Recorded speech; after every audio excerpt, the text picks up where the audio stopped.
Intenté muchas veces escribir lo que Pedro siempre había solicitado, lo de las microbiografías, y finalmente lo hice, pero muy tarde. Entonces le pedí ahorita a Rafa que me hiciera el favor de dejarme leer esto para ustedes.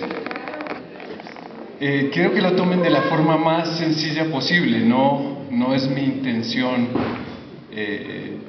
llamar mucho la atención, sino más bien provocar en ustedes una pequeña reflexión sobre lo que para mi experiencia y mi vida ha sido. Se lo voy a leer tal como lo escribí. Cuando a uno se le pide una microbiografía, realmente no sabe qué hacer. Podría simplemente contar cómo ha sido esto, hacerlo como una hoja de vida, como un breviario, o quizá como solo una reseña de una cosecha de logros conseguidos. Es por demás interesante encontrarse ante este ejercicio y no pensarlo dos veces. Yo creo que a más de a uno nos pasó. Si lo hace uno muchas, termina no escribiéndolo. En resumen, puedo decir lo que he hecho, más bien lo que he aprendido, tratando de no caer en la simplicidad y tampoco posar de presuntuoso. A estas distancias ya recorridas en la vida, y para algunos de nosotros una time extension, para mí creo que es mejor evocar algo de mi propia vida, de mi experiencia, compartiéndola con todos ustedes. Una existencia marcada por el ejercicio del arte médico, que es común para la gran mayoría de nosotros. Ahora me doy cuenta que el ser simplemente médico no es suficiente para una vida, como tampoco lo es el ser especialista o supraespecialista. Todo esto viene secundario. Se necesita una profunda formación humanista en los ámbitos personal, familiar, social y profesional para darse cuenta de la diferencia. Para algunos, esto se ha dado por formación, para otros por experiencia y para unos pocos por infortunio no se ha dado. Para mí, ahora esto resulta claro. Por ejemplo, yo me formé como especialista en oftalmología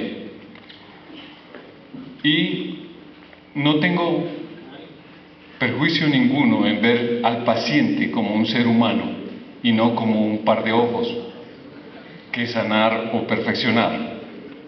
El problema de la ciencia en general, de la medicina en particular y de la especialización técnica en concreto, es que hace de nosotros, y sin casi darnos cuenta, es lo que hace el teleobjetivo de una cámara.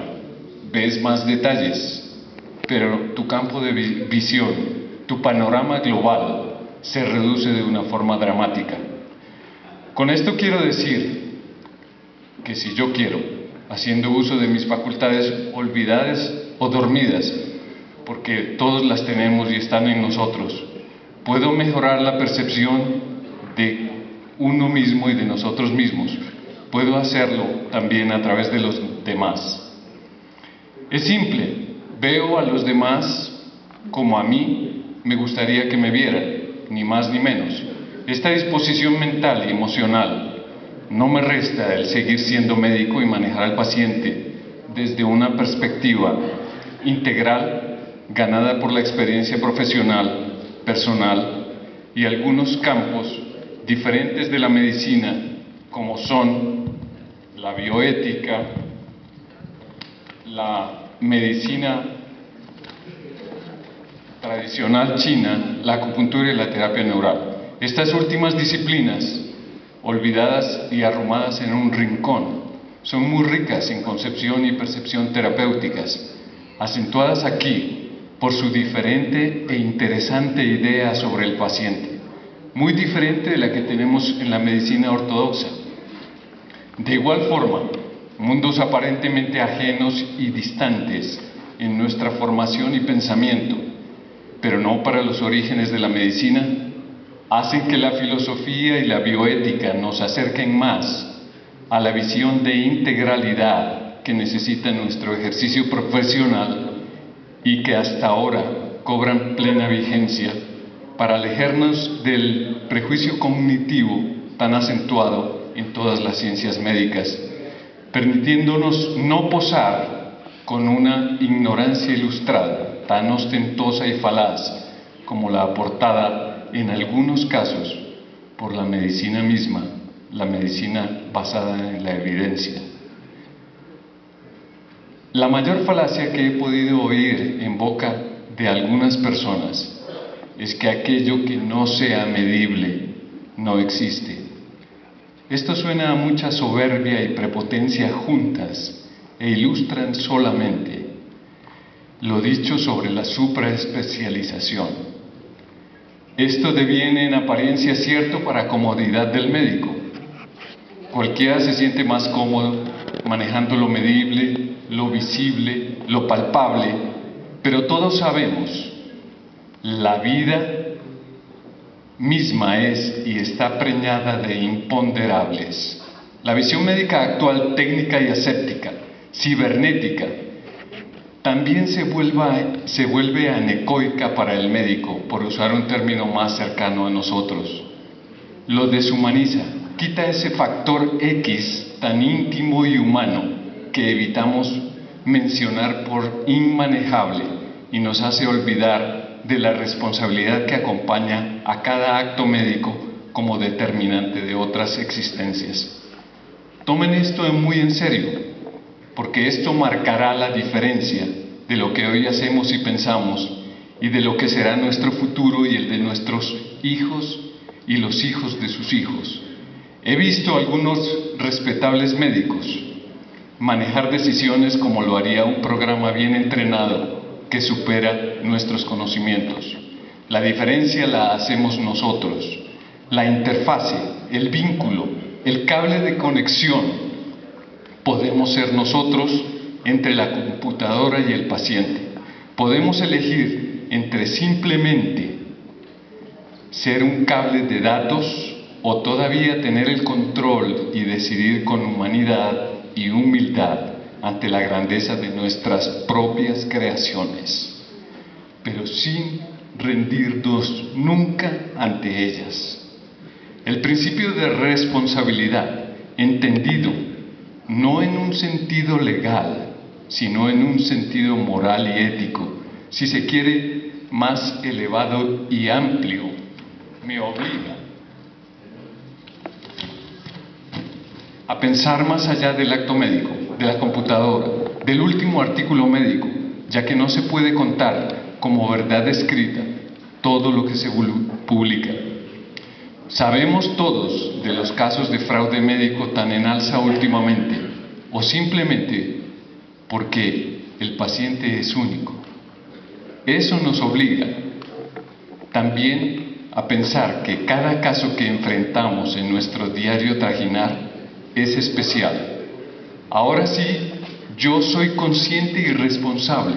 Estoy obligado a pensar, a hacer un metaanálisis, a interesarme y a saber lo que ocurre como resultado de esta acción, de mi acción y de sus consecuencias en la vida de un ser humano, que en la mayoría de los casos es nuestro paciente, el que confía en nosotros.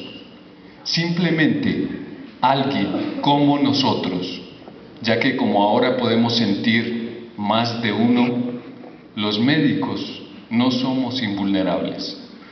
Por eso he aprendido lo siguiente para mi vida y mi profesión y quiero compartirlo con ustedes. Trato a los demás como me gustaría que me trataran a mí y practico en los demás solamente lo que yo haría en mí o en mis seres queridos. Pienso más en mis pacientes y la responsabilidad de los actos que practico, pensando más en las consecuencias a largo plazo y no evito discutirlo con mis colegas y con ellos mismos, mis pacientes. Comparto la responsabilidad en forma horizontal en decisiones importantes, abandonando el paternalismo médico.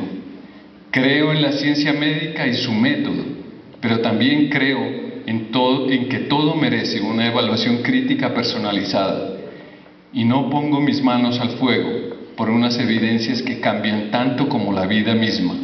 Me permito una licencia respetuosa para hacer aquí un paralelo con la mencionada fe de Carbonero del padre Alfonso Llano.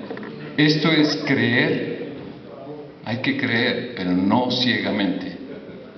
Esto me ha llevado a practicar el ejercicio del bien de una forma educada, ya que no siempre una buena acción conlleva un buen resultado. También he aprendido y sigo intentándolo el respeto por los demás. Esto creo que le hace mucha falta a nuestro país, a todos nosotros nos hace falta. El respeto por los demás y por las cosas, como reconocimiento de valor recíproco, como uno de los principios de la buena convivencia humana, profesional y familiar. Hacer las cosas lo mejor posible, pensando en forma optimista, de la misma forma que esto marca tanto la vida como las palabras pronunciadas y su peso, ya que al hacerlo, estás definiendo tu destino. Nunca expreses palabras necias o que no sientas para el bien. Esto lo digo por experiencia propia. Por último, quiero decirles, crean en Dios, así pienses que exista o no, está ahí. Pero antes, debes anticipar que no es de la forma en que tú piensas. Esto es lo que quería compartir con ustedes. Espero que estas palabras logren algo bueno, algo correcto, algo que les sirva, que haya resonancia en sus vidas. Y como dijo Alejo Casasbuenas en su microbiografía, si no lo haces ahora, después no hay tiempo. Muchas gracias.